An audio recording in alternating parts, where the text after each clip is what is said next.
A vitória colorada, o retorno dos jogadores que estavam lesionados. O Rocher vai para a grande final e o Antony no banco. Tudo isso depois da vinheta.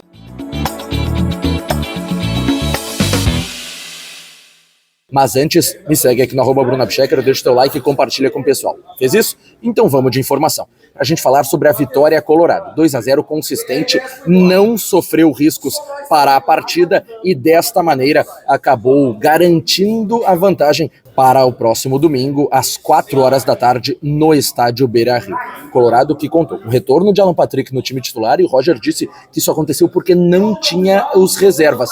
O Wesley tinha o seu reserva, que era Vitinho e também Carboneiro, e o Borré tinha o Ener Valencia. Antony vai para o banco de reservas? Roger falou que quer prestigiar o jogador, mas gostaria e entende, claro, a liderança que tem o goleiro Sérgio Rocher no seu elenco. Gostou do vídeo? Então me segue aqui no @BrunoAbchecker, deixa o teu like e compartilha com o pessoal. Valeu, tchau, tchau.